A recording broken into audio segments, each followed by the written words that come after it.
വിശുദ്ധ ഖുർആനിലെ 22-ാം അധ്യായമായ സൂറത്തുൽ ഹജ്ജിൽ ഒരു വിഷയം വളരെ ഗൗരവസമേതം ഖുർആൻ പഠിപ്പിക്കുന്നു. അത് നിങ്ങൾക്ക് ഇങ്ങനെ വായിക്കാം: വഇദാ തുത്ല അലൈഹിം ആയാതുനാ ബയ്യിനാത്തിൻ തഅരിഫു ഫീ വുജൂഹിൽ ലദീന കഫറു അൽ മുൻകർ യകാദൂന യസ്തൂന ബില്ലദീന യത്ലൂന അലൈഹിം ആയാതിനാ. പാരമ്പര്യവാദികളോട് ദൈവിക വചനങ്ങൾ വ്യക്തവും സ്പഷ്ടവുമായി കേൾപ്പിക്കുമ്പോൾ തഅരിഫു ഫീ വുജൂഹിൽ ലദീന കഫറു അൽ മുൻകർ, യാഥാർത്ഥ്യം നിഷേധിച്ചവരുടെ വീക്ഷണത്തിൽ അവരുടെ മുഖത്ത് നിനക്ക് ഒരു നിഷേധ സ്വഭാവം കാണുവാൻ സാധിക്കും. കൃത്യമായി മനസ്സിലാക്കുക. വഇദാ തുത്ലാ അലൈഹിം ആയാതുനാ ബയ്യിനാത്തിൻ തഅരിഫു ഫീ വുജൂഹിൽ ലദീന കഫറു അൽ മുൻകർ. പാരമ്പര്യവാദികളോട് നമ്മുടെ വചനങ്ങൾ വ്യക്തവും സ്പഷ്ടവുമായ നിലക്ക് ഓതിക്കേൾപ്പിക്കപ്പെടുമ്പോൾ അവരുടെ മുഖത്ത് ഒരു നിഷേധ സ്വഭാവം കാണുവാൻ സാധിക്കും. കഴിഞ്ഞില്ല. യകാദൂന യസ്തൂന ബില്ലദീന യത്ലൂന അലൈഹിം ആയാതിന. നമ്മുടെ വചനങ്ങൾ അവരുടെ മേൽ ഓതി കേൾപ്പിക്കുന്നവർ ആരോ അവരെ കയ്യേറ്റം ചെയ്യാൻ അവർ ശ്രമിക്കും. വളരെ കൃത്യമാണ്. സമൂഹങ്ങൾ അതല്ലെങ്കിൽ സമുദായങ്ങൾ സങ്കുചിത മനോഭാവത്തോടെയും മനസ്സോടെയും കൂടി നീങ്ങാൻ തുടങ്ങിയപ്പോൾ ഉണ്ടായ പ്രശ്നങ്ങൾ. അഭിപ്രായ സ്വാതന്ത്ര്യം ഏതൊരു രാജ്യത്തും ഏതൊരു മനുഷ്യനും നിഷേധിക്കപ്പെടാൻ പാടില്ലാത്ത ഒരു വിഷയമാണ്, ഒരു കാര്യമാണ് അഭിപ്രായ സ്വാതന്ത്ര്യം. എനിക്ക് എൻ്റെ അഭിപ്രായങ്ങൾ പറയാം. അത് ചില ആളുകൾക്ക് മറ്റുള്ളവർക്ക് സ്വീകരിക്കാം, തിരസ്കരിക്കാം. പരിപൂർണ സ്വാതന്ത്ര്യം അവർക്കുണ്ട്. പക്ഷേ അത് പറയാൻ പാടില്ല എന്നത് ഏറ്റവും വലിയ വർഗീയവാദമാണ്, തീവ്രവാദമാണ്. മാത്രമല്ല മനുഷ്യത്വത്തെ ചോദ്യം ചെയ്യുന്ന ഒരു കാര്യവും കൂടിയാണ്. നമുക്കറിയാമല്ലോ ആരാണ് അഭിപ്രായ സ്വാതന്ത്ര്യം നിഷേധിക്കുന്നത്? തങ്ങളുടെ ചീട്ടുകൊട്ടാരം തകരുമെന്ന ഭയം ഉള്ളവർ മാത്രമാണ്. അറേബ്യയിൽ മുഹമ്മദ് പ്രവാചകൻ ആ ജനങ്ങളിലേക്ക് ഇറങ്ങി തിരിച്ചുകൊണ്ട് വർഗീയവാദം അവിടെ ഉന്നയിച്ചില്ല, തീവ്രവാദം ഉന്നയിച്ചില്ല.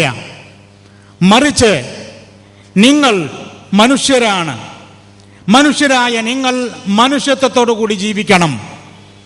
നിങ്ങൾ ഒരാളുടെയും അടിമയാകാൻ പാടില്ല, ഒരാളുടെയും അടിമയാകാൻ പാടില്ല.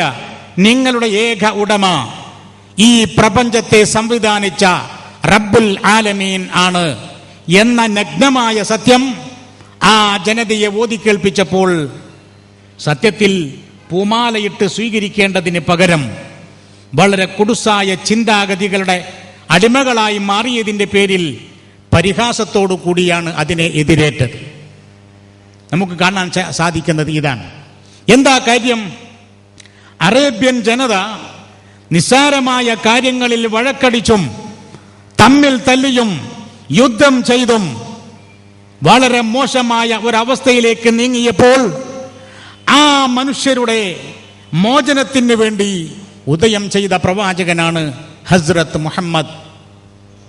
ആ പ്രവാചകൻ അദ്ദേഹത്തിന്റെ അഭീഷ്ടങ്ങൾക്കനുസരിച്ച് കാര്യങ്ങൾ അവതരിപ്പിക്കുകയല്ല ചെയ്തത്, മറിച്ച് നിങ്ങളുടെ മോചനത്തിന് വേണ്ടി, അതോടൊപ്പം ലോക ജനങ്ങളുടെ മോചനത്തിന് വേണ്ടി പ്രവർത്തിക്കുക എന്നതാണ് തൻ്റെ ഡ്യൂട്ടി, തൻ്റെ ദൗത്യം എന്ന് അവരെ കേൾപ്പിച്ചു. പ്രവാചകൻ നിർവഹിച്ച ഹജ്ജും അതാണ്. പ്രവാചകൻ അദ്ദേഹത്തിന്റെ ജീവിതത്തിൽ നിർവഹിച്ച ഹജ്ജും അതാണ്. എന്താണ് ഹജ്ജ്? വഅദ്ദിൻ ഫിന്നാസ് ബിൽ ഹജ്ജ് യഅതൂക റിജാലൻ വഅലാ കുല്ലി ളാമിരിൻ യഅതീന മിൻ കുല്ലി ഫജ്ജിൻ അമീഖ്. ഓ പ്രവാചക, ഈ ജനങ്ങളിൽ അങ്ങ് വിളംബരം ചെയ്യുക. നല്ലവണ്ണം ശ്രദ്ധിക്കണം. ഓ പ്രവാചക, ഈ ജനങ്ങളിൽ അങ്ങ് വിളംബരം ചെയ്യുക ബിൽ ഹജ്ജ്, ഹജ്ജിനെ കുറിച്ച്. എന്താണ് ഹജ്ജ് എന്ന് അവസാനം വിശദമാക്കും. യഅ്തൂക, അവർ നിന്റെ അടുത്ത് വരട്ടെ. എന്തിന്? ലിയഷ്ഹദൂ മനാഫിഅ ലഹും, അവർക്ക് ഗുണമുള്ള കാര്യങ്ങൾ അവർ സാക്ഷികളാകാൻ വേണ്ടി. ആരിലാണ് ഹജ്ജ് വിളംബരം ചെയ്യേണ്ടത്? അഹമ്മദ് കുട്ടിയിലും മുഹമ്മദ് കുട്ടിയിലും അബൂബക്കറിലും അല്ല, മറിച്ച് ഫിന്നാസ്, അബൂബക്കറും മുഹമ്മദും ജോസഫും യൂസുഫും കൃഷ്ണനും ഉൾക്കൊള്ളുന്ന ജനങ്ങളിൽ ഓ പ്രവാചക അങ്ങ് വിളംബരം ചെയ്യുക. യഅ്തൂക, അവർ നിന്റെ അടുത്ത് വരട്ടെ. എന്നിട്ട് ഈ സമരത്തിന് തങ്ങൾക്ക് നഷ്ടപ്പെട്ട പ്രതാപം തിരിച്ചു പിടിക്കാൻ, തങ്ങൾക്ക് നിഷേധിക്കപ്പെട്ട അവകാശങ്ങൾ തിരിച്ചു പിടിക്കാൻ, തങ്ങൾ തങ്ങളാണെന്ന് തെളിയിക്കാൻ അവർ രംഗത്ത് വരണം. ആ നിരയിൽ താങ്കൾ മുൻ നിരയിൽ ഉണ്ടായിരിക്കണം. ഞാൻ ആ വിശദമായ ആ ഭാഗത്തേക്ക് ഞാൻ കടക്കുന്നില്ല. ഇങ്ങനെ അവിടുത്തെ പീഡിപ്പിക്കപ്പെട്ട, അവകാശങ്ങൾ നിഷേധിക്കപ്പെട്ട ഒരു ജനതയുടെ മോചനത്തിന് വേണ്ടി പ്രവർത്തിക്കാൻ ഹസ്രത്ത് മുഹമ്മദ് അലൈഹിസ്സലാം മക്കയിൽ ജാതനായി. ആ പ്രവാചകൻ കുടുസായ ചിന്താഗതിയോടുകൂടി ഏതെങ്കിലും നാലാളെ കൂട്ടിയ ഒരു പ്രസ്ഥാനത്തോടോ ഒരു സമൂഹത്തോടോ സമുദായത്തോടോ അദ്ദേഹം സംസാരിച്ചില്ല എന്ന് മാത്രമല്ല, വിശുദ്ധ ഖുർആൻ മറിച്ചു നോക്കിയാൽ നമുക്ക് കാണാൻ സാധിക്കുന്ന അതിൻ്റെ ക്ഷണം, അതിൻ്റെ വിളി, അതിൻ്റെ ഉത്ബോധനം, യാ അയ്യുഹന്നാസ്, ഓ മനുഷ്യരെ, ഓ മനുഷ്യരെ, നിങ്ങളുടെ നന്മയ്ക്ക്, നിങ്ങളുടെ ഉന്നമനത്തിന്, നിങ്ങളുടെ ഉയർച്ചയ്ക്ക്, നിങ്ങളുടെ വളർച്ചയ്ക്ക് വേണ്ടിയാണ് ഖുർആൻ. അതിനെ ഒരു മതമായി കൊടുസാക്കി വളരെ വളരെ സങ്കുചിത മനസ്സോടുകൂടി, മനോഭാവത്തോടുകൂടി ഒരു മതം എന്ന മതിൽ കെട്ടുണ്ടാക്കി അതിൻ്റെ ഉള്ളിൽ അവതരിപ്പിച്ചു. ഇസ്ലാം സംസാരിക്കുന്നത് ഏതെങ്കിലും ഒരു ജാതിയോടല്ല, ഏതെങ്കിലും ഒരു മതക്കാരോടല്ല, ഏതെങ്കിലും ഒരു പ്രദേശത്തുകാരോടല്ല, ഏതെങ്കിലും ഒരു നാട്ടുകാരോടല്ല, മറിച്ച് മനുഷ്യരോടാണ്. അതിൻ്റെ പ്രമേയം മാനുഷിക മൂല്യമാണ്, മാനവികതയാണ്. ഇന്ന് ചില പുരോഹിതന്മാരെ കാണുവാൻ നമുക്ക് സാധിക്കും. മാനവികത പ്രസംഗിക്കുന്നു അവർ, വെറും നാവുകൊണ്ട് മാത്രം. മറിച്ച് അവരുടെ ഉള്ളിൽ മാനവികതയ്ക്ക് യാതൊരു സ്ഥാനവുമില്ല. അവർ മനുഷ്യരെയല്ല കാണുന്നത്, മതക്കാരെയാണ് കാണുന്നത്. അതിന്റെ ഭാഗമാണ് ആ നിലക്കുണ്ടാക്കപ്പെട്ടിട്ടുള്ള മതവും മതമൂല്യങ്ങളും മതത്തിലെ ആദർശങ്ങളും ആചാരങ്ങളും ഒക്കെ. ഇസ്ലാം വേറിട്ട് നിൽക്കുന്നു. മതം എന്ന കൺസെപ്റ്റിൽ നിന്ന് ഇസ്ലാം വേറിട്ട് നിൽക്കുന്നു. ഇസ്ലാം ഒരു മതത്തിന്റെ പേരല്ല, മറിച്ച് ഒരു ആദർശത്തിന്റെ പേരാണ്. എന്താണ് ആ ഇസ്ലാം? മറ്റുള്ള ആളുകൾക്ക് സമാധാനം നൽകുക, സുരക്ഷിതത്വം നൽകുക എന്നതാണ് അതിൻ്റെ അന്തസ്സത്ത, അതിൻ്റെ സാരം. വയഅ്ബുദൂന മിൻ ദൂനില്ലാഹി മാ ലം യുനസ്സിൽ ബിഹി സുൽത്താന വമാ ലഹും ലൈസ ബിഹി ഇൽമ. ആരോടാണ് നിങ്ങൾ ചിന്തിക്കണം എന്ന് പറയുന്നത്? നിങ്ങളൊന്ന് മറിച്ചു നോക്കണം, ഗ്രന്ഥങ്ങളൊന്ന് പരതണം, ഒന്ന് പുനഃപരിശോധിക്കണം എന്ന് ആരോടാ പറയുന്നത്? ഒരു വിഭാഗം ജനതയോട്. ആ ജനവിഭാഗത്തിന്റെ പ്രത്യേകത എന്താണ്? വയഅ്ബുദൂന മിൻ ദൂനില്ലാഹി, ദൈവത്തിനപ്പുറം, ദൈവത്തിന് പുറമെ, ദൈവം തമ്പുരാൻ അവതരിപ്പിച്ചിട്ടില്ലാത്ത നിയമാവലികൾ സ്വീകരിക്കുകയും അത് പ്രമാണമാക്കി വെക്കുകയും ചെയ്യുന്ന ആളുകൾ. ശ്രദ്ധിക്കണം. വയഅ്ബുദൂന, അവർ ആരാധിച്ചും അനുസരിച്ചും കൊണ്ടിരിക്കുന്നു. എന്തിന്? മാ മിൻ ദൂനില്ലാഹി, അല്ലാഹുവിന് പുറമെ, മാ ചില വിഷയങ്ങളെ. എങ്ങനത്തെ വിഷയങ്ങൾ? ലം യുനസ്സിൽ ബിഹി സുൽത്താനൻ, അല്ലാഹു യാതൊരു രേഖയുമാക്കിയിട്ടില്ലാത്ത, അല്ലാഹു അവതരിപ്പിച്ചിട്ടില്ലാത്ത ആശയങ്ങളെ പ്രമാണമായി സ്വീകരിക്കുകയും അതേപോലെ തെളിവില്ലാത്ത കാര്യങ്ങളെ പിന്തുടരുകയും ചെയ്യുന്ന ഒരു വിഭാഗം ജനങ്ങൾ. അവരോട് പറയുന്നു, നിങ്ങൾ ചിന്തിക്കണം, നിങ്ങൾ ദൈവത്തിന്റെ ഗ്രന്ഥത്തിലേക്ക് വരണം.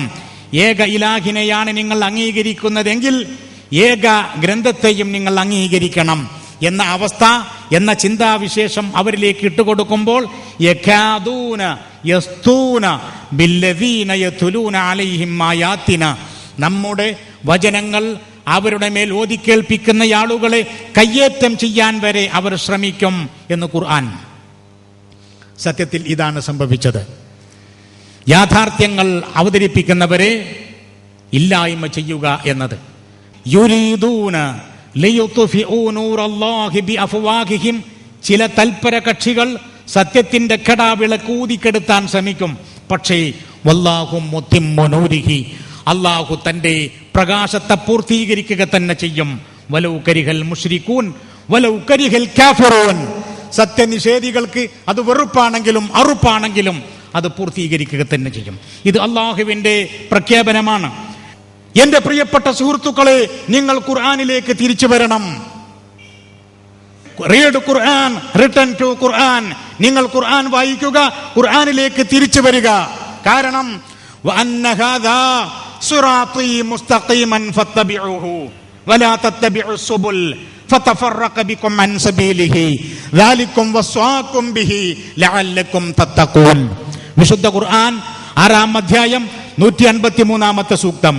വഅന്ന ഹാദാ, നിശ്ചയം ഇത്, സിറാത്തി, എന്റെ മാർഗമാകുന്നു. എല്ലാ പരിഭാഷക്കാരും ഒരുപോലെ അർത്ഥം കൊടുക്കുന്നു. വഅന്ന ഹാദാ, നിശ്ചയം ഈ ഖുർആൻ, സിറാത്തി, എന്റെ മാർഗമാകുന്നു. മുസ്തഖീമൻ, വളവില്ലാത്ത തിരിവില്ലാത്ത ചൊവ്വായ മാർഗം. ഫത്തബിഊഹു, നിങ്ങൾ അതിനെ പിന്തുടരുക. വലാ തത്തബിഉസ് സുബുൽ, മറ്റു മാർഗങ്ങളെ നിങ്ങൾ പിന്തുടരാവതല്ല. ഫതഫറഖ ബികും അൻ സബീലിഹി, മറ്റു മാർഗങ്ങളെ നിങ്ങൾ പിന്തുടർന്നാൽ നിങ്ങൾ ഛിന്ന ഭിന്നമായി പോകും, നിങ്ങൾ അധപ്പതിച്ചു പോകും. ദാലികും വസ്വാകും ബിഹി ലഅല്ലകും തത്തഖൂൻ, നേർമാർഗത്തിലൂടെ നിങ്ങൾ ചലിക്കാൻ ദൈവം തമ്പുരാന് നിങ്ങളോട് ഉപദേശിക്കാനുള്ളത് ഇതാണ്. ഈ സമൂഹം ചൂഷണം ചെയ്യപ്പെടുമ്പോൾ, ഈ സമൂഹത്തിലെ അനാഥ പൗത്രന്മാർ ചൂഷണം ചെയ്യപ്പെടുമ്പോൾ, നിങ്ങളുടെ ഉപ്പാപ്പമാരുടെ സ്വത്തിൽ നിങ്ങൾക്ക് അവകാശമുണ്ട്. ആ അവകാശമാണ് മക്കളെ നിങ്ങൾക്ക് ഇവിടെ നിഷേധിക്കപ്പെട്ടുകൊണ്ടിരിക്കുന്നത് മതത്തിന്റെ പേരിൽ. നിങ്ങൾ ഇത് വാങ്ങണം. എനിക്കല്ല, എനിക്ക് നിങ്ങൾ തരണ്ട, നിങ്ങൾ ഇത് വാങ്ങണം എന്ന് പറഞ്ഞാൽ അറിയാതെ അവർക്കുള്ള അവകാശങ്ങൾ ഉണ്ട് എന്നറിയാതെ നടക്കുന്ന ആളുകളോട്, മക്കളെ നിങ്ങൾക്ക് അവകാശമുണ്ട്, അള്ളാഹു അനുവദിച്ച അവകാശം നിങ്ങൾക്കുണ്ട്, പ്രവാചകന്മാർ പഠിപ്പിച്ച അവകാശം നിങ്ങൾക്കുണ്ട്. ഇത് കേൾക്കാതെ അവർ കല്ലെടുത്തെറിയുന്നു. നോക്കൂ നിങ്ങൾ, അത്ഭുതം അല്ലേ? രോഗിയുടെ വായിലേക്ക് ഡോക്ടർ മരുന്നൊഴിക്കുമ്പോൾ അത് കുടിക്കുന്നില്ലെന്ന് മാത്രമല്ല, ആ ഡോക്ടർക്ക് നേരെ കാർക്കിച്ചെത്തുന്ന സ്വഭാവം. നോക്കൂ നിങ്ങൾ, എന്തൊരു അത്ഭുതമാണ്. മതത്തിന്റെ പേരിൽ നിങ്ങൾ തല്ലുകൂടരുത്. കാരണം മതം അള്ളാഹുവിന്റെ ഭാഗത്തു നിന്നുള്ളതല്ല.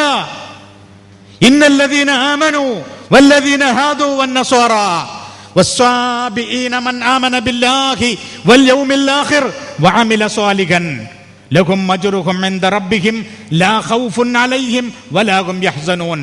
സൂറത്തുൽ ബഖറ 62, സൂറത്തുൽ മാഇദ 69. എന്താ പറഞ്ഞത്? ജൂതരാകട്ടെ, ക്രൈസ്തവരാകട്ടെ, മുസ്ലിങ്ങളാകട്ടെ, ഹൈന്ദവരാകട്ടെ, ജൈനമതക്കാരാകട്ടെ, ഏത് മതക്കാരൻ എന്നതിലുപരി അവന്റെ നീതിയും ധർമ്മവും എന്താണ്? അവന്റെ ആദർശവും അവന്റെ ആശയവും ഏതാണ്?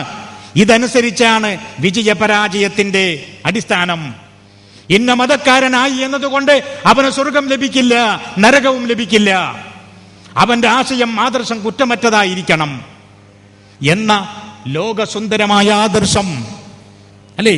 1400 വർഷങ്ങൾക്ക് മുൻപ് അറേബ്യയെ പിടിച്ചു കുലുക്കിയ ആദർശം.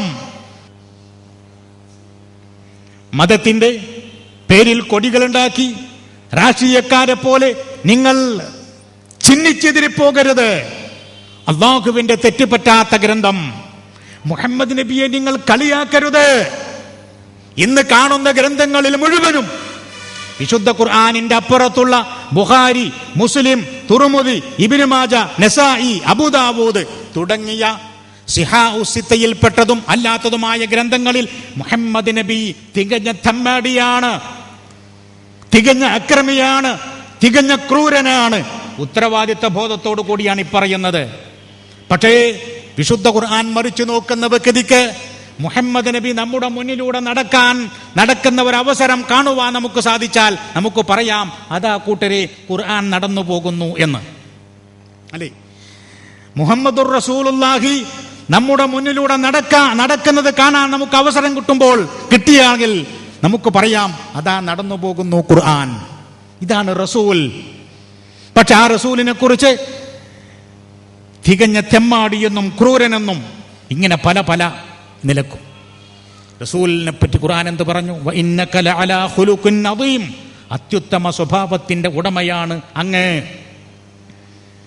വലൗ കുൻത ഗദ്ദൻ ഗലീദൽ ഖൽബ് ലം ഫദ്ദൂ മിൻ ഹൗലിക, ഓ ദൂതരെ, അങ്ങ് ഒരു പരുക്ക സ്വഭാവിയായിരുന്നുവെങ്കിൽ ലം ഫദ്ദൂ മിൻ ഹൗലിക, അങ്ങയുടെ പിന്നിൽ നിന്ന് ഈ അണികൾ പറന്നു പോകുമായിരുന്നു, തിരിച്ചു പോകുമായിരുന്നു.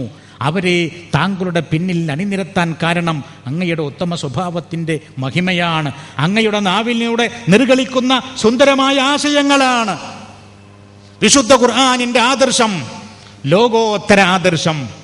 ആരുടെ മുന്നിലും, അറേബ്യൻ രാജ്യത്തും അനറബി പ്രദേശങ്ങളിലും ഏത് ഹിന്ദുവിന്റെ മുന്നിലും അവതരിപ്പിക്കാൻ പറ്റിയ ആദർശം. പക്ഷേ നിലവിൽ കുളിപ്പിച്ച് മാപ്പിളാരെ മുന്നിൽ പോലും അവതരിപ്പിക്കാൻ പറ്റാത്ത ആദർശമായി അതപ്പതിച്ചോ, അല്ലെങ്കിൽ അതപ്പതിപ്പിച്ചോ. പുരോഹിതന്മാർക്ക് അവരുടെ കോട്ടക്കൊത്തളങ്ങൾ പുരോഗമിക്കുകയാണ് ആവശ്യം. ഇസ്ലാമിനെ കുറിച്ച് അവർക്ക് ശ്രദ്ധിക്കേണ്ടെന്ന് ആവശ്യമില്ല. നോക്കൂ, നിങ്ങൾ ഒരുപാട് ഹദീസുകൾ നിങ്ങൾ കേട്ടിട്ടുണ്ട്. ഒരു ഹദീസ് നിങ്ങൾ സാധാരണ കേട്ടു പരിചയമില്ലാത്തൊരു ഹദീസ്. ഖന്തക്ക് യുദ്ധം കഴിഞ്ഞ് അബൂ ഹുറൈറ പറയാം, ഖന്തക്ക് യുദ്ധം കഴിഞ്ഞ് യുദ്ധസാമഗ്രികളൊക്കെ, പ്രവാചകന്റെ യുദ്ധസാമഗ്രികളൊക്കെ അദ്ദേഹത്തിൻ്റെ ഒരു അടിമ വാഹനത്തിൽ കയറ്റുകയാണ്. അങ്ങനെ കയറ്റുന്ന സമയത്ത് ഫഅസ്വാബഹു സഹ്മുൻ ആയിറുൻ, ഒരു ഒളിയമ്പ് ഈ അടിമയുടെ മേൽ വന്ന് പതിച്ചു. മുഹമ്മദ് നബിയുടെ അടിമ ഈ യുദ്ധം കഴിഞ്ഞ്, യുദ്ധം ഉണ്ടാവുമെന്നൊക്കെ വേറെ വിഷയം കേട്ടോ. ഇസ്ലാമിൽ യുദ്ധം ഉണ്ടാവാൻ പാടില്ല. സമാധാനം എങ്ങനെ വാളുകൊണ്ടുണ്ടാക്കുക? അസ്ലമ യുസ്ലിമു, ഇസ്ലാമൻ എന്ന് പറഞ്ഞാൽ സമാധാനമുണ്ടാക്കലാണ്. അസ്ലമ എന്ന് പറഞ്ഞാൽ സ്വയം മാപ്പിളായി നടക്കലല്ല. ആണോ? നിസ്കരിച്ചും നോമ്പോറ്റും ആവശ്യമുള്ളതും ഇല്ലാത്തതൊക്കെ ചെയ്തിട്ട് മാപ്പിളായി നടക്കലല്ല. മറ്റുള്ളവർക്ക് സമാധാനം നൽകുന്നവന്റെ പേരാണ് മുസ്ലിം. അസ്ലമ യുസ്ലിമു ഇസ്ലാമൻ ഫഹുവ മുസ്ലിമുൻ എന്ന് പറഞ്ഞാൽ അതാ സമാധാനം ഉണ്ടാക്കല. സമാധാനം എങ്ങനെ ഉണ്ടാക്കല്? വാളുകൊണ്ടോ? ഉദ്ഉ ഇലാ സബീലി റബ്ബിക ബിൽ ഹിക്മ വൽ മൗഇദത്തിൽ ഹസന വജാദിൽഹും ബില്ലതീ ഹിയ അഹ്സനു. ദൈവത്തിന്റെ മാർഗത്തിലേക്ക് ക്ഷണിക്കേണ്ടത് ബിൽ ഹിക്മ, പ്രായോഗികമായി, വൽ മൗഇദത്തിൽ ഹസന, സദുപദേശം മുഖേന. അതൊന്നും ഫലിക്കാത്ത സാഹചര്യത്തിൽ ഒരു സ്നേഹ സംവാദം, ഒരു സംഭാഷണം, ഒരു ചർച്ച ആവശ്യമായി വരുമ്പോൾ, ഒരു വാദപ്രതിവാദം ആവശ്യമായി വരുമ്പോൾ അതുമാകാം. പക്ഷെ എന്തായിരിക്കണം? അഹ്സൻ, നല്ല രൂപത്തിലായിരിക്കണം. ഫഇദല്ലദീ ബൈനക വബൈനഹു അദാവ കഅന്നഹു വലിയ്യുൻ ഹമീം. അങ്ങനെ ഇസ്ലാമിന്റെ സുന്ദരമായ ആദർശങ്ങൾ ഈ ക്രമമനുസരിച്ച് നീ ജനങ്ങളിലേക്ക് എത്തിക്കുമ്പോൾ നിങ്ങൾക്കിടയിൽ പരസ്പരം ശത്രുതയുള്ളവർ മിത്രങ്ങളായി മാറുമെന്നാണ് ഖുർആനിന്റെ പ്രഖ്യാപനം. അപ്പോൾ ഇസ്ലാം ലോകത്ത് പ്രചരിക്കാൻ മുഹമ്മദ് പ്രവാചകൻ വാളെടുത്തിട്ടില്ല. അദ്ദേഹത്തിന്റെ യഥാർത്ഥ അനുയായികളും വാളെടുത്തിട്ടില്ല. ഇസ്ലാമിൽ യുദ്ധമില്ല, ഇസ്ലാമിൽ യുദ്ധമില്ല. ആ ഭാഗം ഞാൻ മുന്നോട്ട് കൊണ്ടുപോകുന്നില്ല. അങ്ങനെ ഖന്തക്ക് യുദ്ധം കഴിഞ്ഞ് വരുമ്പോൾ യുദ്ധസാമഗ്രികളൊക്കെ വാഹനത്തിൽ കയറ്റുകയാണ് പ്രവാചകന്റെ അടിമ. അദ്ദേഹത്തിന്റെ ആ അടിമയുടെ നേർക്ക് ഒരു ഒളിയമ്പ് വന്ന് വീണ് പതിച്ചു. ആള് തട്ടിപ്പോയി. അബൂ ഹുറൈറ അടങ്ങുന്ന ഒരു സംഘം പറയുന്നു, ഞങ്ങൾ സന്തോഷിച്ചു. ഞങ്ങൾ പറഞ്ഞു, ഓ അൽഹംദുലില്ലാ, അയാൾ ഷഹീദായിപ്പോയല്ലോ എന്ന് ഞങ്ങൾ പറഞ്ഞു. മുഹമ്മദ് നബിയുടെ അടിമയുടെ ശരീരത്തിലേക്ക് ഒളിയമ്പ് വന്ന് വീണപ്പോൾ അയാൾ മറ്റേ നിലത്ത് കിടന്ന് മരിച്ചു. അപ്പോൾ ഞങ്ങൾ പറഞ്ഞു, അൽഹംദുലില്ലാ, അയാൾ ഷഹീദായിപ്പോയല്ലോ എന്ന് പറഞ്ഞു. ഉടനെ പ്രവാചകൻ, വേണ്ട, അത് പറയണ്ട. എന്താ കാര്യം?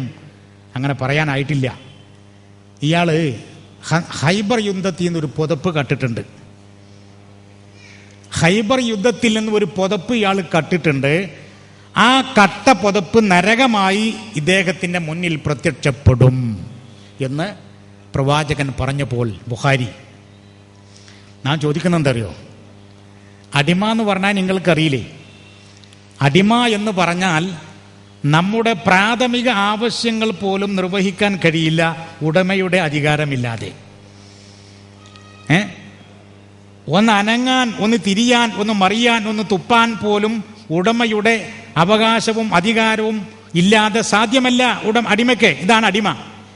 ഇങ്ങനെ ജീവിതകാലം മുഴുവൻ മുഹമ്മദ് നബിക്ക് അടിമപ്പണി എടുത്ത ഒരു ചങ്ങാതി മരിക്കാൻ കാത്തു നിൽക്കേണ്ടി വന്നു. ഈ ഒരു വിഷയം മറ്റുള്ളവരെ പ്രവാചകൻ പഠിപ്പിക്കാൻ. മരിക്കുന്നതിന് മുൻപായിട്ട് നീ ഒരു പുതപ്പ് കട്ടിട്ടുണ്ട്, ആ കട്ട പുതപ്പ് നരകമായി നിന്റെ മുന്നിൽ വരും, അതുകൊണ്ട് ഒന്നുകിൽ ആ പുതപ്പ് തിരിച്ചു കൊടുക്കുക, ഇനി അതിന് കൊടുക്കാൻ പറ്റൂലെങ്കിൽ നീ തൗബ ചെയ്യുക എന്നെങ്കിലും പറഞ്ഞിട്ട് നബി ഇയാളിനെ സ്വർഗത്തിലാക്കിയില്ല. മരിച്ചപ്പോൾ എന്ത് പറഞ്ഞു? ആൾ നരകത്തിലാവും പുതപ്പ് കട്ടതിൻ്റെ പേരിൽ. ഇതിനേക്കാളും ക്രൂരനായ ഒരു മനുഷ്യനെ നിങ്ങൾക്ക് കാണാൻ കഴിയുമോ ചരിത്രത്തിൽ? നമ്മുടെ ഒക്കെ അടിമയാവണ്ട, ഒരു സുഹൃത്തു ആവണ്ട, ഒരു ശത്രു. മുഹമ്മദ് പ്രവാചകൻ നബിയെ സംബന്ധിച്ചിടത്തോളം വളരെ വളരെ താഴേക്കിടയിലുള്ള നമുക്ക് ഒരു കൂട്ടുകാരുണ്ടെന്ന് കൂട്ടിക്കോളൂ. വേണ്ട, ഒരു ശത്രു ഉണ്ട്. അയാൾ നരകത്തിൽ പോകാനുള്ള കാരണം ഉണ്ടെങ്കിൽ നമ്മൾ എന്താ ചെയ്യുക? ചങ്ങാതി, നമ്മൾ തമ്മിൽ ശത്രുതൊക്കെ ഉണ്ട് എന്നത് ശരിയാ, പക്ഷെ നീ നരകത്തിൽ പോകാനുള്ള ഒരു സാധ്യതയിലാണ് ഇപ്പോൾ നിൽക്കുന്നത്. അതുകൊണ്ട് മരിക്കുന്നതിന് മുൻപേ ആ ഒരു കാര്യം ഒന്ന് ശരിയാക്കണമെന്ന് നമ്മൾ പറയില്ലേ? പക്ഷെ മുഹമ്മദ് റസൂലുള്ളാഹി മരണം വരെ തൻ്റെ അടിമയെ തിരുത്താൻ തയ്യാറായില്ല. ബുഖാരിയിലുള്ളതാണ്. ഇനി ക്രൂരതയുടെ അങ്ങേയറ്റം പറയണമെങ്കിൽ ഹദീസ് കുറേയൊക്കെ പറയണം. അത് പറഞ്ഞാൽ നമ്മുടെ വിഷയങ്ങളൊന്നും സംസാരിക്കാൻ പറ്റൂല. ഇനിയും ഇവിടെ പ്രസംഗകരുണ്ട്. അപ്പൊ ഇങ്ങനെ മുഹമ്മദ് നബിയെ താറടിക്കുന്ന, മുഹമ്മദ് നബിയെ മാനസിക രോഗിയാക്കുന്ന, മുഹമ്മദ് നബിയെ പെൺവാണിഭക്കാരനാക്കുന്ന, മുഹമ്മദ് നബിയെ ഒരു പെൺകെട്ടിയാക്കുന്ന 100 കണക്കിന് ഹദീസുകൾ, അതാണ് ഏറ്റവും മുന്തിയ കിതാബിലുള്ളത്. ഇതൊക്കെ നിങ്ങൾ വലിച്ചെറിയണം, നിങ്ങൾ അള്ളാഹുവിൻ്റെ ഖുർആനിലേക്ക് വരണം എന്നതാണ് മൗലവി പറഞ്ഞ തെറ്റ്. ഒരു ആദർശം പറഞ്ഞതിൻ്റെ പേര് ഒരാൾ കൊല്ലപ്പെട്ടു. അതെന്തുകൊണ്ട്? ഇതാണ് ഈ ഇരിക്കുന്ന പലരെയും ചിന്തിപ്പിച്ചത്, അല്ലേ? ഈ ഇരിക്കുന്ന ആളുകളിൽ 100 കണക്കിന് ആളുകൾ അവരെ ചിന്തിപ്പിച്ച വസ്തുത ഇതാണ്. എന്തിന് ഒരു ആദർശം പറഞ്ഞതിൻ്റെ പേരിൽ കൊല്ലപ്പെട്ടു? ഇവിടെ മുജാഹിദുകൾ ഐക്യത്തിലല്ല, സുന്നികൾ ഐക്യത്തിലല്ല, അല്ലേ? സംഘടനകൾക്കുള്ളിൽ ഇവിടെ ഐക്യമില്ല, പരിപൂർണ അനൈക്യമാണുള്ളത്. അത് ഞാൻ പറയേണ്ടതില്ല. കുനൂത്തിന്റെ വിഷയമാകട്ടെ, ജിന്നിൻ്റെതാകട്ടെ, ശൈത്താൻ്റെതാകട്ടെ, അള്ളാഹുവിൻ്റെ കാര്യത്തിലാകട്ടെ, എല്ലാത്തിലും തർക്കമാണ്. അള്ളാഹു ആകാശത്താന്ന് ചില കൂട്ടർ, അതല്ല ഭൂമിയിലേക്ക് ഇറങ്ങലുണ്ടെന്ന് വേറൊരു കൂട്ടർ, എവിടെയും കാണാനില്ല എന്ന് വേറൊരു കൂട്ടർ, ജിന്ന് പറക്കുന്നു വേറൊരു കൂട്ടർ, പറക്കാറില്ല മുറുക്കാറുണ്ടെന്ന് വേറൊരു കൂട്ടർ. ഇങ്ങനെ പല കോലത്തിലാണ് നടക്കുന്നത്. ജിന്നിന്റെ വാസസ്ഥലം ബാത്റൂമാണെന്ന് വേറൊരു കൂട്ടർ. അപ്പൊ അനൈക്യത്തിന്റെ പരിവേഷമാണ് ഇവിടെ കാണുന്നത്. ഐക്യം തീരെയില്ല. പക്ഷേ എന്തുകൊണ്ട് ഇവരാരും കൊല്ലുന്നില്ല? എല്ലാവർക്കും പിടിച്ചു നിൽക്കാൻ തൽക്കാലം കഴിയുന്നുണ്ട്. പക്ഷെ മൗലവി പുറത്തുവിട്ടത്, ഞാൻ പുറത്തുവിടുന്ന ആദർശങ്ങൾ ഖുർആനാണ്, നിങ്ങൾക്ക് ഖുർആനും കൊണ്ട് ഇതിനെ തടുക്കാൻ സാധിക്കുമോ? നിങ്ങൾ തടുത്തോളൂന്നാ. അപ്പോൾ പുരോഹിതന്മാരുടെ പാളയത്തിലെ സകല അമ്പും വില്ലും അവർ ഉപയോഗിച്ചു നോക്കി, പരാജയപ്പെട്ടു. അക്ഷരാർത്ഥത്തിൽ പരാജയപ്പെട്ടു. രണ്ടാള് തമ്മിൽ തല്ലുകൂടി, അടിപിടി കൂടി. ഒരു നിലക്കും ഒരാൾക്ക് അപരനെ ജയിക്കാൻ സാധ്യമല്ല എന്ന അവസ്ഥ ഉണ്ടാകുമ്പോഴാണ് അയാൾ പിന്നിലേക്ക് തിരിഞ്ഞു നോക്കുന്നത്, വല്ല ആയുധമുണ്ടോ ഇവനൊന്ന് അതിജയിക്കാൻ. അപ്പോൾ മൗലവി സാഹിബിനെ അദ്ദേഹം പുറത്തുവിട്ട ഖുർആനിക ആദർശങ്ങളെ ഒന്ന് പിടിച്ചു കെട്ടാൻ പുരോഹിത പാളയത്തിലെ സകല അസ്ത്രങ്ങളും ഉപയോഗിച്ചു നോക്കി.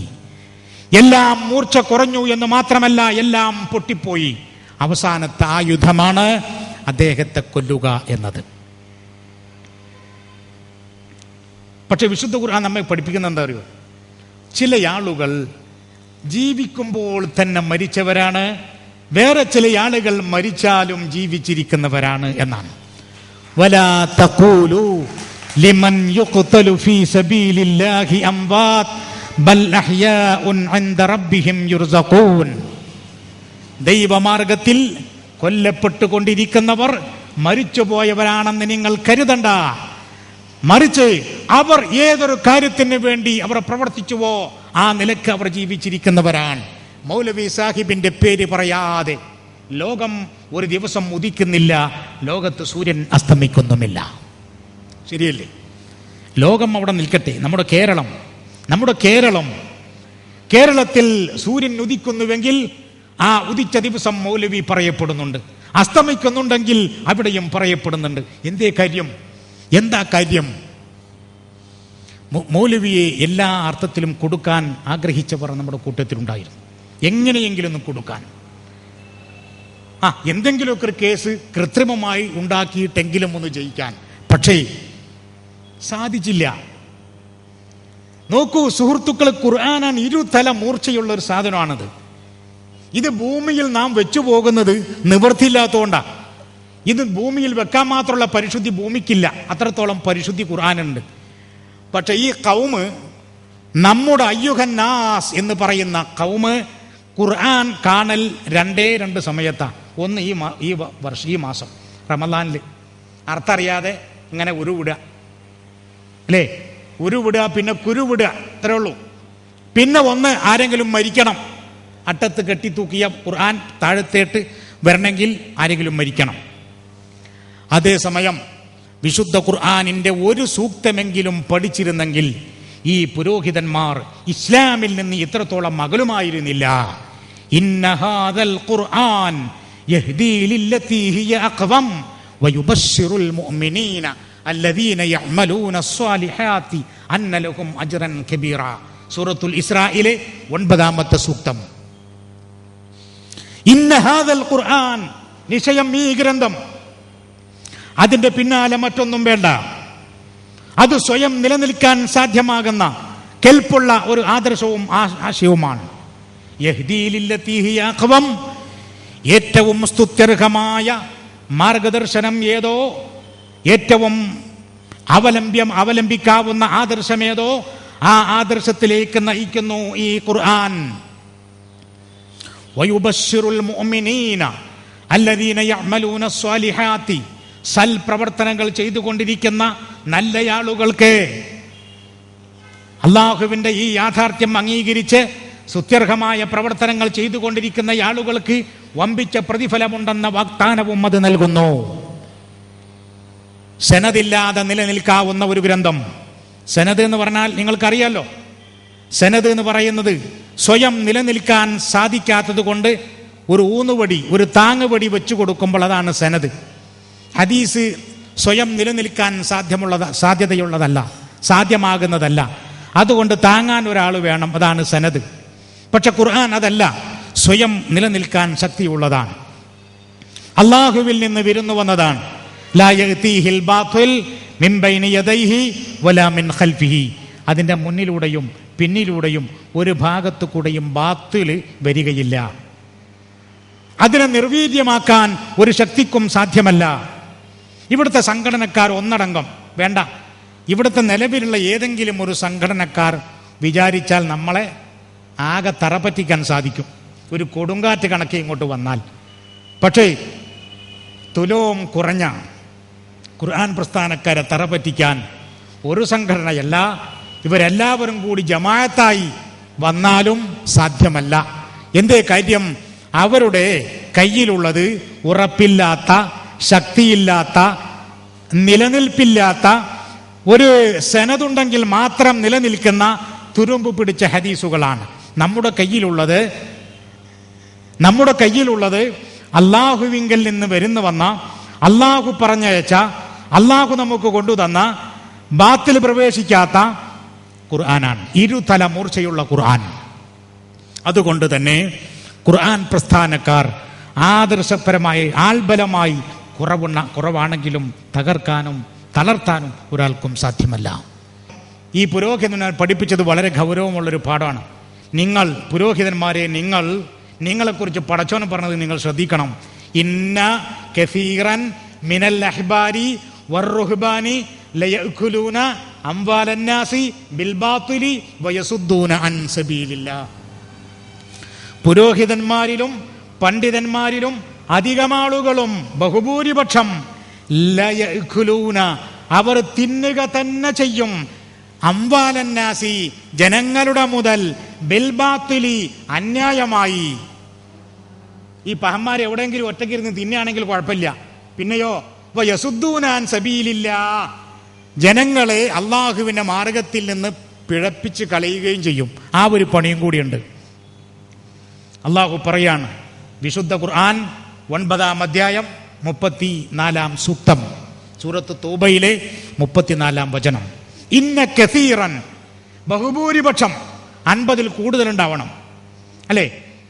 ഇന്ന കസീറൻ മിനൽ അഹ്ബാരി വറുഹ്ബാൻ ലാ യഅ്കുലൂന അവർ തിന്നെ ചെയ്യും അല്ലേ. കാണില്ലേ നമ്മൾ അല്ലേ, മുടിയും പിന്നെ ഇപ്പോൾ ഒരു പൊടിയുണ്ട് എന്നാണ് പറഞ്ഞത്. സുബ്ഹാനല്ലാഹ്. കേട്ടില്ലേ നിങ്ങൾ? യൂട്യൂബൊക്കെ മറിച്ച് നോക്കിയാൽ കാണാം, ഫേസ്ബുക്ക് നോക്കിയാൽ നിങ്ങൾ കാണാം.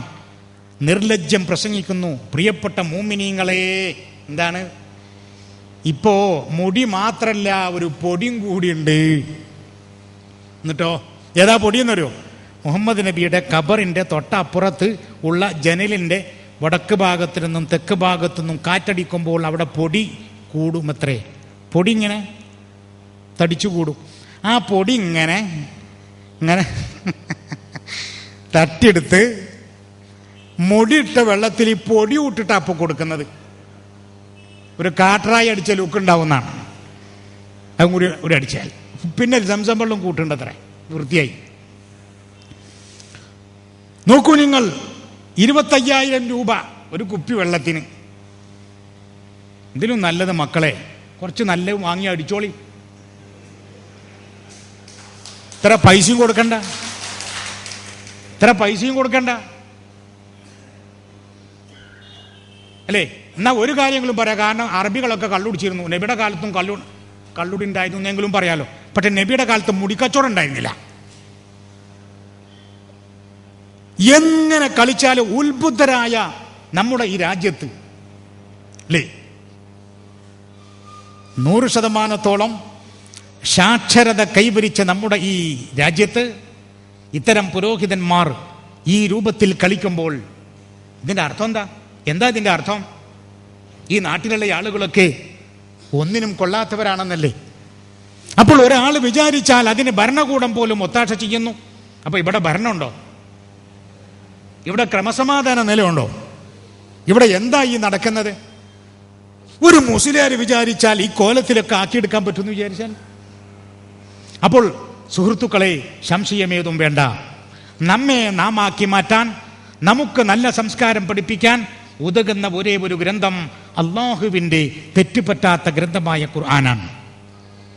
ആ ഏക ദൈവത്തെയാണ് നാം അംഗീകരിക്കുന്നതെങ്കിൽ ആ ഏക ദൈവത്തിൻ്റെ ഏക ഗ്രന്ഥത്തെ കൂടി അംഗീകരിക്കാൻ നാം തയ്യാറാകുമ്പോഴേ യഥാർത്ഥ മുസ്ലിമായി നമുക്ക് മാറാൻ സാധിക്കുകയുള്ളൂ. എൻ്റെ ശേഷം ഇനിയും പ്രസംഗകരുണ്ട്. ഞാൻ അവർക്ക് വേണ്ടി വേദി ഒഴിയുകയാണ്. അതുകൊണ്ട് പ്രിയമുള്ള സുഹൃത്തുക്കളെ, സഹോദരിമാരെ, പഠനം അത് വളരെ ക്രിയാത്മകമായി നാം മുന്നോട്ട് കൊണ്ടുപോകണം. ഇപ്പം പഴയ ആ കാലമൊന്നുമല്ല, ആളുകൾ ചിന്തിക്കാൻ തുടങ്ങിയിട്ടുണ്ട്. ഈ ഇരിക്കുന്ന ജനക്കൂട്ടം നമ്മളിവിടെ ചോറ് വിതരണം ചെയ്യുന്നുണ്ട് പറഞ്ഞു വന്നൊന്നുമില്ല, മനസ്സിലായോ? മറിച്ച് എന്താണ് ആശയം? ഇവിടെ ഖുർആൻ ആരിലൊന്നും കിട്ടുന്നില്ല. കോഴിക്കോട്ടങ്ങാടിയിലെ നിങ്ങൾക്കറിയാലോ, കോഴിക്കോട്ടങ്ങാടിയിലെ അവസ്ഥ എന്താ? എന്നും ജിന്ന് ഏതിലൂടെ ഓടുക എന്നുള്ള വിഷയമാണ് ഇപ്പോൾ സംസാരിച്ചുകൊണ്ടിരിക്കുന്നത്. ജിന്ന് ഏതിലൂടെയാണ് പായുക, ജിന്ന് പായുമ്പോൾ നമ്മൾ പിന്നാലെ പായണോ എന്നൊക്കെയുള്ള ചർച്ച. ഖുർആൻ ഇവർ പറ്റ കൈയൊഴിച്ചു. ഇവരിവിടെ എത്തും നമ്മൾ നേരത്തെ പ്രതീക്ഷിച്ചതാണ്. കാരണം തൃശ്ശൂരിലേക്കുള്ള ബസ്സിൽ കയറിയിരുന്നാൽ കോഴിക്കോട്ട് എത്തൂലെന്ന് ഉറപ്പാണ്. ഇവർ നേരത്തെ കയറിയിരുന്ന ആ ബസ്, ആ വണ്ടി ഉണ്ടല്ലോ, അത് ഖുർആനിലേക്ക് എത്തുന്ന വണ്ടിയല്ല, വണ്ടി മാറിപ്പോയി. അതുകൊണ്ട് ഇവരോട് നമുക്ക് പറയാനുള്ളത്, പ്രിയപ്പെട്ടവരെ, നിങ്ങൾ വരൂ, ഖുർആനിലേക്ക് വരൂ. ഞങ്ങൾക്ക് വേണ്ടിയല്ല, നിങ്ങൾക്ക് വേണ്ടി. ഇവിടെ ഒക്കെ അള്ളാഹ്ക്ക് വേണ്ടി എല്ലാവരും ചെയ്യണത് അല്ലേ. അവർക്ക് വേണ്ടി ഒന്നും ചെയ്യണില്ല. നോമ്പ് നോക്കണ അള്ളാഹ്ക്ക് അല്ലേ, സക്കാത്ത് കൊടുക്കണ അള്ളാഹ്ക്ക്, നിസ്കരിക്കണ അള്ളാഹ്ക്ക്. ഇവരുടെ നിസ്കാരേറ്റുമാണ് അള്ളാഹ്ക്ക് ചോറിനാൻ. ലില്ലാഹി തആല അവനവന് വേണ്ടി ഒന്നും ചെയ്യണില്ല. അപ്പം ഞാൻ ആ ഭാഗത്തേക്കൊന്നും പോകുന്നില്ല. അതുകൊണ്ട് ഖുർആൻ പഠിക്കുക. ഖുർആനിൻ്റെ പഠനം മാത്രമേ നമ്മെ മുന്നോട്ട് നയിക്കൂ. നമുക്ക് അത് മാത്രമേ രക്ഷ നൽകൂ. ഹദീസുകൾ നിങ്ങൾ പഠിക്കണം. എന്തിനു വേണ്ടിയെന്നറിയോ? ഹദീസിൻ്റെ പൊള്ളത്തരം മനസ്സിലാക്കാൻ. മുഹമ്മദ് നബിയെ ഇവർ താറടിച്ചതിൻ്റെ ആ ശരിയായ രൂപം നിങ്ങൾക്ക് മനസ്സിലാകാൻ. ഖുർആനിലൂടെയുള്ള മുഹമ്മദ് നബിയും ഹദീസിലുള്ള മുഹമ്മദ് നബിയും നിങ്ങൾക്ക് വ്യക്തമാകാൻ ഹദീസും നിങ്ങൾ പഠിക്കണം. ഹദീസ് പഠനം ഖുർആൻ പഠനം സഹായകമാകാൻ വേണ്ടി മാത്രം. അതുകൊണ്ട് തൽക്കാലം ഞാൻ നിർത്തുന്നു. അള്ളാഹുവിൻ്റെ കരുണയും രക്ഷയും നാം ഏവരിലും സദാ വർഷിക്കുമാറാകട്ടെ. വൽഹംദുലില്ലാഹി റബ്ബിൽ ആലമീൻ. സലാമുൻ അലൈക്കും.